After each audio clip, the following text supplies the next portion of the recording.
Wayne.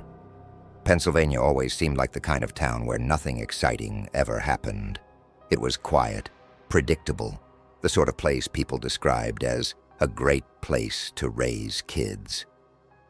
But now, when I think back on those days, my chest tightens with unease. The memories I've buried for years come rushing back, and at the center of it all is Violet. She wasn't just another student who transferred halfway through sophomore year. She was something more, something I still don't fully understand. The first time I saw her, she was sitting alone in the cafeteria. Her black hair fell over her face like a curtain as she doodled in the margins of her notebook. The way she sat, so still and detached, made her seem like she was in her own world. She never looked up, never tried to make eye contact with anyone, but people avoided her anyway. It was like she had an invisible barrier around her. Maybe it was the way she dressed, always in layers of dark clothes, even in the middle of summer. Or maybe it was the rumors. By the end of her first week, people were already whispering about her. They said she'd been expelled from her last school after a violent incident. No one knew the details, but the vagueness of the story made it even scarier. Some people claimed she'd set fire to a classroom, while others said she'd attacked a teacher. The truth didn't matter. The stories were enough to cement her reputation as someone to stay away from. Violet rarely spoke, but when she did, her words were strange and sharp. Her voice carried an edge that made people uneasy. A few kids tried to mess with her, but it never ended well. One time, a group of boys thought it would be funny to steal her notebook. She didn't chase after them or yell. She just stood there, watching with her piercing gray eyes. By the end of the day, the notebook was back on her desk, and the boys refused to talk about what had happened. They avoided her after that, giving her a wide berth in the hallways. I didn't think much about Violet until the day she decided to adopt me. That's how she put it. It was during history class. I was sitting in the back, half listening to the teacher, when she slid into the empty seat next to me. Without looking up from her notebook, she said, "You're mine now."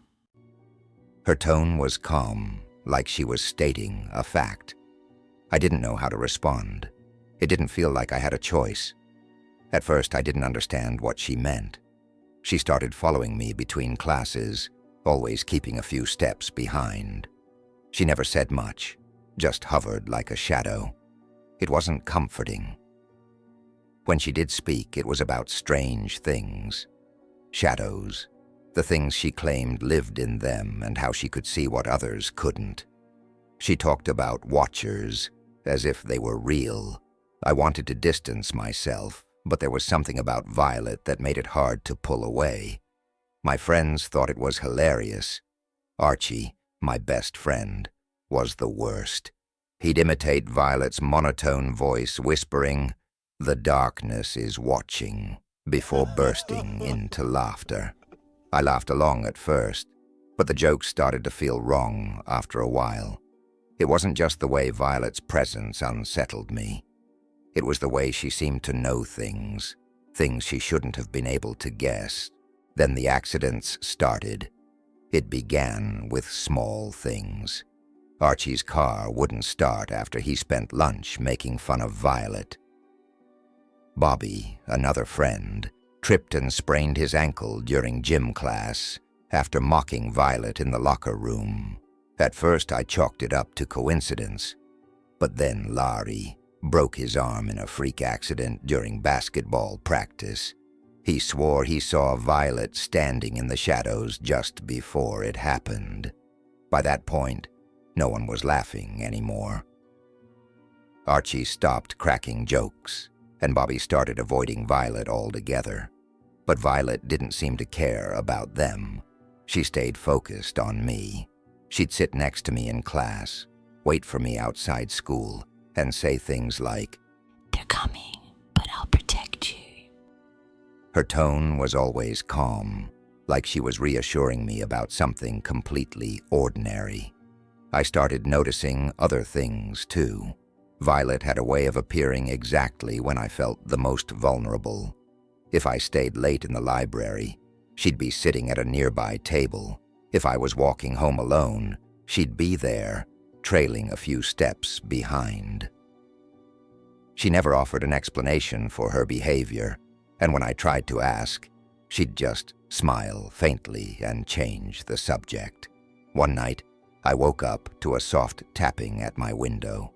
My heart pounded as I saw a figure standing in the rain. For a moment, I thought it was Violet, but when I pulled back the curtain, there was no one there.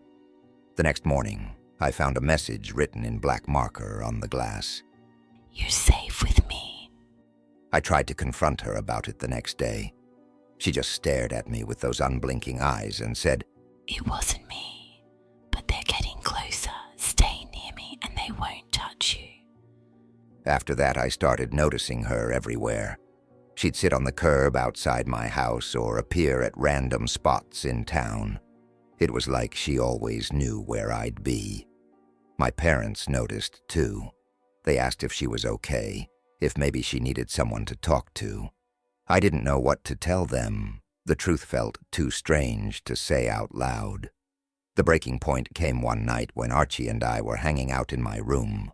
We were trying to act normal, pretending everything was fine. Archie, always trying to lighten the mood, pulled out a charm necklace he'd found at a thrift store. He joked that it looked like something Violet would wear. Dark, creepy, and mysterious. He started waving it around, pretending it was some kind of summoning charm. The lights flickered. At first I thought it was just the electricity, but then we heard tapping at the window. Archie froze, his face pale. I wanted to tell him it was just the wind, but something about it felt deliberate. It wasn't random. We stared at the window, neither of us moving.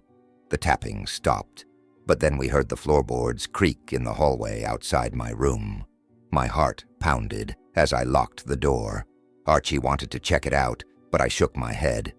We stayed in my room, waiting for the house to settle back into silence.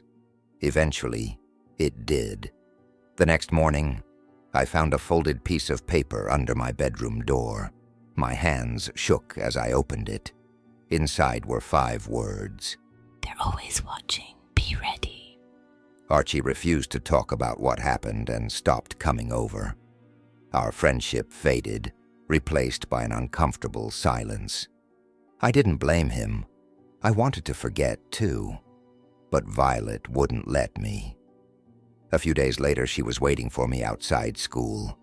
She handed me another note before walking away. This one said, It's not over. Her calm demeanor unnerved me, but a small part of me believed her. I'd started noticing things, shadows shifting in the corner of my eye, faint whispers when I was alone.